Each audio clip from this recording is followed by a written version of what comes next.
Hello everyone, आज की video में हम बात करने जा रहे हैं collection and presentation of data, यानी कि आंकड़ों का संग्रहण एवं उसका प्रस्तुतिकरण। कलेक्शन ऑफ डेटा जो होता है हमारा सबसे फर्स्ट स्टेप होता है, पहला स्टेप होता है। जब भी आप कोई स्टडी कर रहे हो या कोई रिसर्च कर रहे हो तो उसका जो पहला स्टेप होगा वो होता है कलेक्शन ऑफ डेटा, यानी आंकड़ों के संग्रहण से स्टार्ट होता है। डेटा के कलेक्शन के 3 मुख्य स्रोत बताए गए, यानी कि 3 सोर्स हैं जहां से आप जाके डेटा कलेक्ट कर सकते हो। फर्स्ट है एक्सपेरिमेंट, सेकंड है रिकॉर्ड्स एंड थर्ड है सर्वे। एक्सपेरिमेंट, रिकॉर्ड्स एंड सर्वे, इनसे जाकर आप डेटा कलेक्ट कर सकते हो। यहाँ से कलेक्शन की भी 2 विधियाँ हैं। नंबर 1, या तो आप खुद एक्सपेरिमेंट करो, रिकॉर्ड्स बनाओ या सर्वे लो। नंबर 2, या जो अलग अलग डिपार्टमेंट्स के द्वारा एक्सपेरिमेंट हो रहे हैं, रिकॉर्ड्स बनाए जा रहे हैं या सर्वेज लिए जा रहे हैं, वहाँ से आप जाके डेटा कलेक्ट करो। तो ये तीन मुख्य सोर्स हैं डेटा कलेक्शन के और 2 विधियाँ हैं कलेक्शन की। या तो आप खुद से एक्सपेरिमेंट करो या तो जो ऑलरेडी हो रहे हैं या हो चुके हैं वहाँ से जाके आप डेटा को कलेक्ट करो। बात करते हैं एक्सपेरिमेंट की। अब हम बात करते हैं एक्सपेरिमेंट के द्वारा आप कैसे डेटा कलेक्ट करोगे। हमने देखा था पहले कि 2 तरीके हैं, या तो आप खुद से एक्सपेरिमेंट करो या जो अलग अलग डिपार्टमेंट्स में हो रहा है वहाँ से आप जाके डेटा को कलेक्ट करो।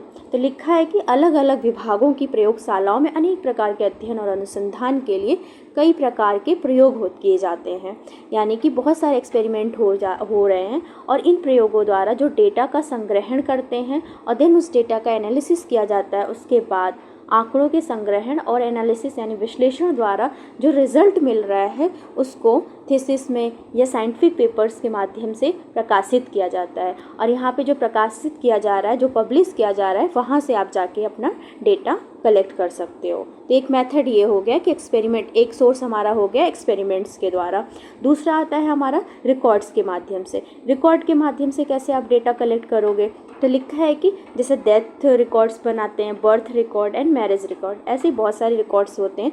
तो आप उसको जाके किसी भी हॉस्पिटल से, चिकित्सा विभाग से, शिक्षा विभाग से, इन जगहों से जाके उनके डेटा को आप कलेक्ट कर सकते हो। देन आप उसको अपने एक्सपेरिमेंट में, स्टडीज़ में एंड अपने रिसर्च में उसको यूज़ कर सकते हो। तीसरे नंबर पे आता है सर्वे किए जा रहे हैं। सर्वे किसी क्षेत्र मतलब किसी पर्टिकुलर एरिया में स्वास्थ्य से संबंधित मतलब हेल्थ इश्यूज़ हो रहे हैं, उससे जो प्रॉब्लम्स हो रही हैं उसको जानने के लिए जो स्वास्थ्यकर्मी को, यानी कि जो हेल्थ सेक्टर से जुड़े हुए लोग होते हैं, उनके द्वारा सर्वे किए जाते हैं।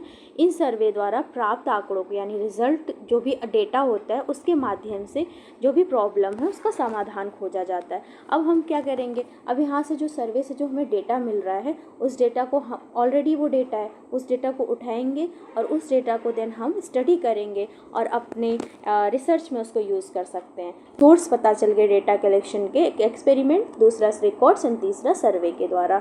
लेकिन क्या होता है कि अब जो ये डेटा मिला है ना, ये डेटा बहुत बड़े होते हैं और बिखरे हुए होते हैं, समराइज नहीं होते, और इसी को कहते हैं रॉ डेटा। और जो ये रॉ डेटा होते हैं इनसे रिजल्ट प्राप्त करना बहुत थोड़ा मुश्किल होता है क्योंकि ये बिखरे हुए होते हैं। तो इसीलिए क्या करना रहता है, इन आंकड़ों को, जो डेटा है, इनको व्यवस्थित किया जाता है और सरलतम रूप से प्रस्तुत किया जाता है, यानी कि प्रेजेंट किया जाता है और उसे एक मीनिंगफुल बनाया जाता है।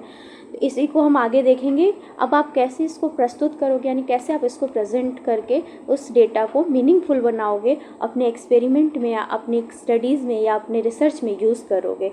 तो कैसे करेंगे हम डेटा का प्रेजेंटेशन, उसको हम अगली वीडियो में देखेंगे। अभी आज हमने कलेक्शन ऑफ डेटा देख लिया।